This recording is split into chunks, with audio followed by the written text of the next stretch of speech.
Юрий, скажи, пожалуйста, как, откуда и когда вы попали в Троицко-Печорский район и каким образом были связаны с Комсомольском? Ну, я окончил, хотя я родом из Саратовской области, из города Пугачева, кстати, очень знаменитый Да, город. да. Оттуда же начинал свой знаменитый поход и Емельян Пугачев.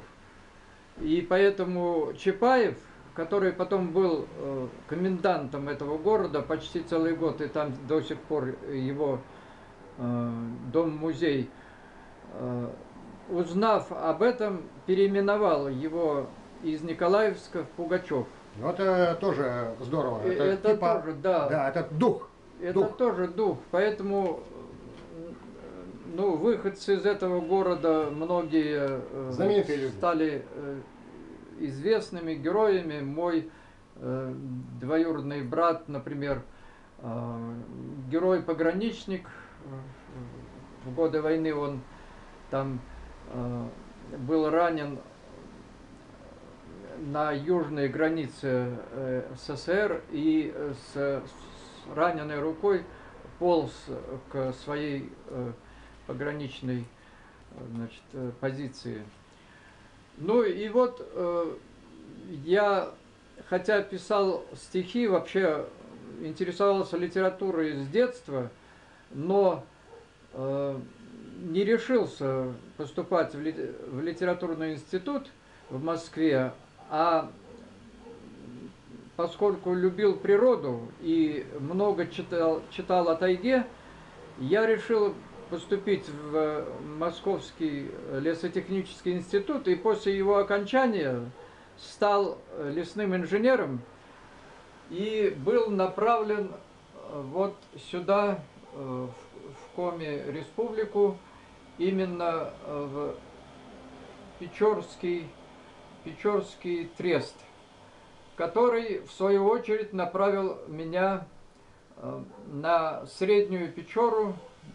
Практику я проходил в Дутово целое лето, а в 1965 году уже приехал работать инженером сплава в Митрофан-де-Кост.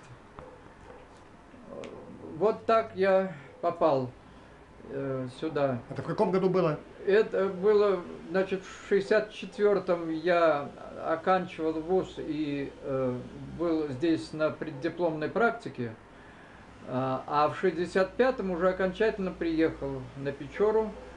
То есть из города Печоры, из конторы всего треста меня направили, значит, работать в Митрофан-де-Кост, в Среднепечорскую сплавконтору.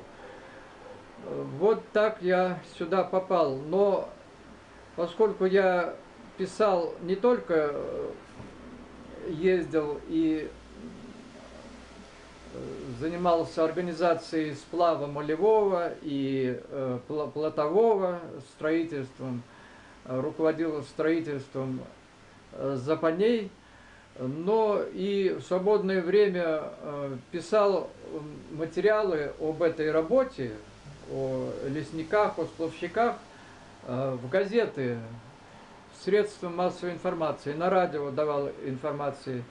И поэтому, узнав об этом, райком партии Троицко-Печорской меня буквально заставил, как комсомольца, переехать в Троицко-Печорск и стать журналистом.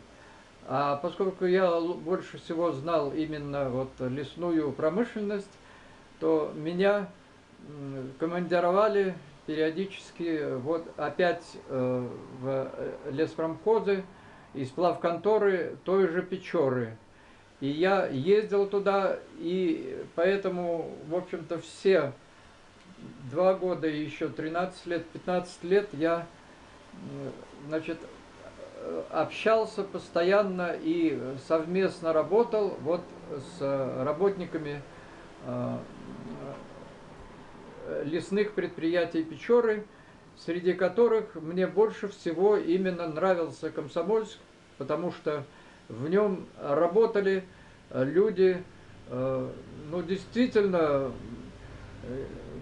как, как бы исходящие от названия этого поселка и самого леспромхоза, с таким духом боевым, несгибаемым, молодежным. Вот. И поэтому командировки туда и материалы, газетные материалы, иногда на радио, именно о Комсомольске мне больше всего нравились. Ну что, сказать о каких-то знакомых? Так, ну с кем вы друзьях? пересекались, кто остался в памяти, да. Я знал, конечно, ну, бегло знал практически всех там передовых работников в том же Комсомольском леспромхозе. Но близко я общался там с людьми, с которыми ну, дух у меня как бы был близок, совпадал с их. Вот. Например, я знал первого директора Комсомольского леспромхоза Максимовича. Это был такой высокий мужчина, очень боевой, деловой. Он даже, насколько я помню, ногу повредил там во время работы. А потом он уже в последние годы жил в Троицко-Печорске рядом со мной. В соседних домах мы жили. И я к нему там пару раз заходил в гости, он меня приглашал, и мы там интересно говорили. Именно вот о лесе тоже вспоминали, как мы там работали, что мы там сделали. Затем мне нравилось общаться с Петром Быбочкиным, секретарем комитета комсомола этого леспромхоза.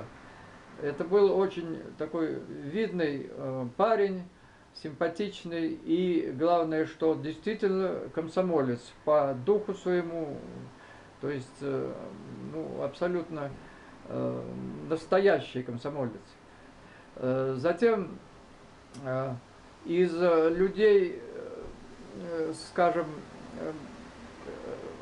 более зрелых, я-то был тогда молодым, мне было там 25 лет, примерно вот 26-27, знал Виктора Ефимовича Бадокина.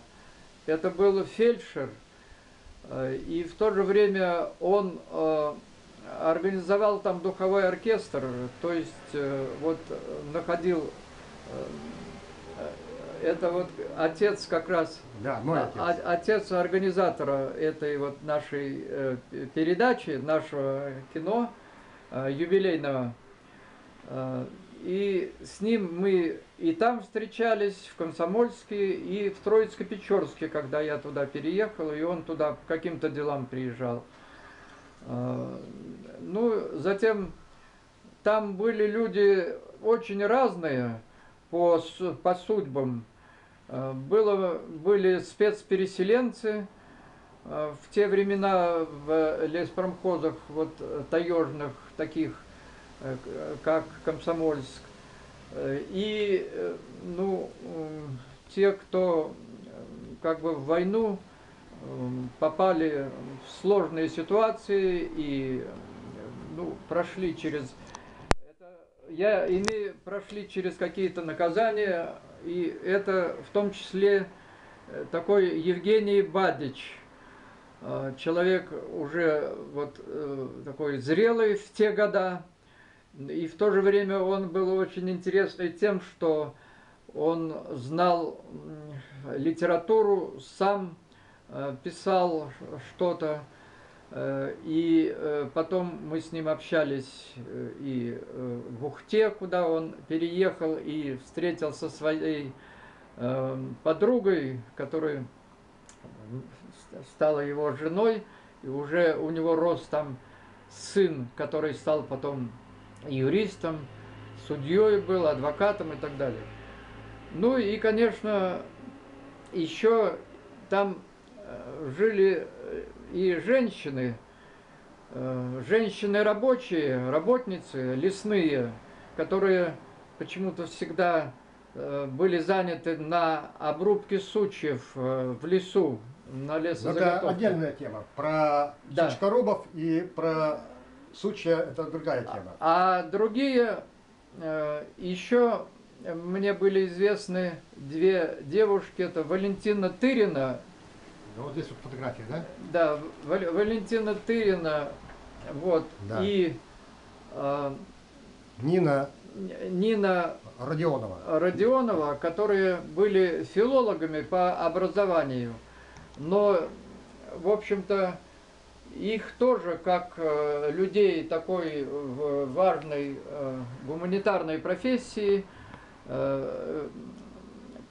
так сказать, вызвали в Троицко-Печорск, в райцентр, и Валентина Тырина стала работать в газете, в которой работал я, там 13 лет. Это газета «Заря». И она, кстати, до сих пор там остается в Нет, она сейчас не штатная, она, да, она в Троицко-Печорске. Троицко-Печорске остается, да. и внештатно продолжает Уже здесь в красном знамени. работать в республиканских газетах. Ну, а вот Нина Родионова, она работала в партийной части, в райкоме, затем в горкоме. И, к сожалению, в общем, как-то раньше времени. Ну и, конечно, Петр Выбочкин, секретарь комитета комсомольской организации, мы с ним встречались там, общались, он мне рассказывал все новости, знакомил с другими комсомольцами, которые чем-то отличались. И таким образом у меня вот осталось уже на полвека память о десятке представителей этого поселка. Так что я представляю в своей памяти и какую-то группу наиболее видных, наиболее знаменательных людей этого поселка. Благодарю, Юра. Спасибо.